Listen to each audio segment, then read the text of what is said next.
ভাবিকে শোনো, মাইটটা সাপ যদি চেইতে যায় এটা সামলানো বড় কঠিন। মাইটটা সাপ তো মানছে গনে না, না শোনো, মাইটটা সাপ যদি চেত নাই মনে করো না, যদি চেইতে যায় ফানক সাপের থেকে কিন্তু এটার বিষ বেশি হয়ে যায়।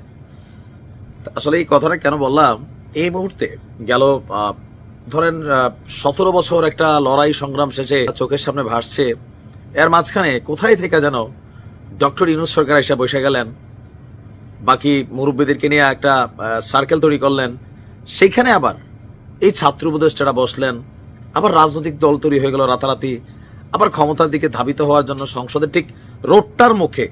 ভাবিকে আইডিয়াটা সুন্দর, ওই দেখা যায় সংসদ ভবনে এরকম একটা কবিতা বানানোর পরিকল্পনা ছিল হয়তোবা।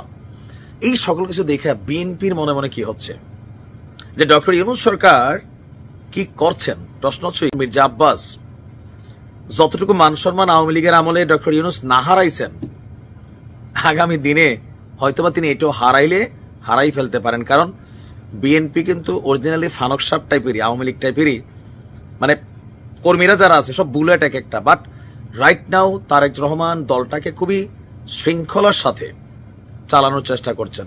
তারপরেও মাঝে মাঝে ঘটনা ঘটছে। তবে দলের ঊর্ধ্বতন পক্ষ থেকে যদি এরকম গরম বক্তব্য আসে, কর্মীরা কি করবে? অনেকদিন কিন্তু শরীরটা লাড়াচাড়া দেওয়ার একটা কিন্তু জায়গা পাইতেছে না, আসবে, মাঠে প্রতিপক্ষ আছে। বিএনপিও আসলে বাধ্য হচ্ছে। কেন শব্দটা আমার কাছে ভালোই লাগে, কেমন যেন সংস্কার অলওয়েজ নতুন, হ্যাঁ, কিন্তু অনেকের কাছে অ্যালার্জি শব্দটা নাকি। আওয়ামী লীগের সময় নাকি এরকম উন্নয়ন শব্দটা শুনলে অনেকের অ্যালার্জি হইতে পারে, এরকম মনে হয়। হচ্ছে নাকি হচ্ছে না? কমেন্ট করেন তো দেখি, হচ্ছে মনে হয় নাকি? আচ্ছা যাই হোক, মূল আলোচনায় যাই। বিএনপির স্থায়ী কমিটির যিনি আছেন মির্জা আব্বাস, বরাবরই একজন কি বলা যায় অ্যাকশন নেতা টাইপের, তিনি বলছেন যে সংস্কার কাজ চালাচ্ছে ডক্টর ইউনূসের নেতৃত্বাধীন এই সরকার। এখন এটা কি যৌক্তিক নাকি অযৌক্তিক? প্রথমে আমরা জাতীয় নাগরিক পার্টিকে দাবি করতেই পারি যে এই দলটাকে সুবিধা পায় তিনি দিচ্ছেন, এটা হচ্ছে বাস্তবতা, তাই না? তারপরে বি টিম হিসেবে জামাত কিছু পাচ্ছে, এটা অনেকে মনে করছেন, আমি তার এত কিছু জানি না।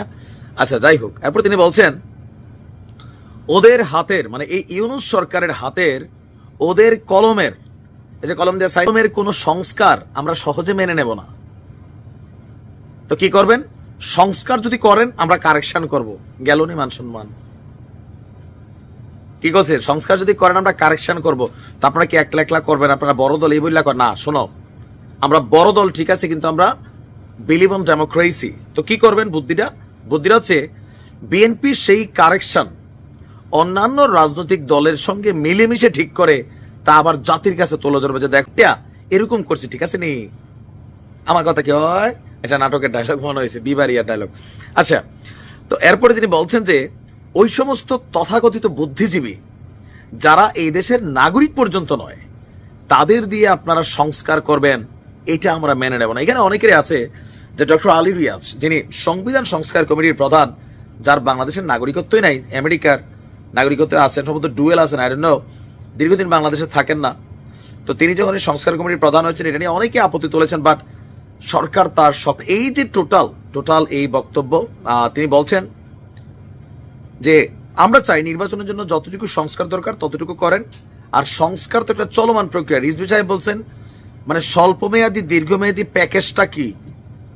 আরে মানে এরকম বলে আর কি, যে স্বল্পমেয়াদী দীর্ঘমেয়াদী কি? সংস্কার তো চলমান প্রক্রিয়া, আপনারা যতটুকু করার দরকার নির্বাচনের জন্য দেয়া দেন। এখন যে নির্বাচন পিছাচ্ছে, বিএনপি মনে করছে যে এই সরকার নির্বাচন কিংস পার্টি, জাতীয় নাগরিক পার্টি, এটাকে ম্যাচিউর করার জন্য। যদি জাতীয় নাগরিক পার্টি না হইতো ডক্টর ইউনূস সরকার প্রশ্নবিদ্ধ হইতো না, মনে রাখেন। 100% কিছুটা হয়তো জামাতের এরকম ছোঁয়াশাই নিয়ে অনেক কথা হইতো, বাট জাতীয় নাগরিক পার্টি ওনাকে বিতর্কিত করতেছে, এটা বাস্তব।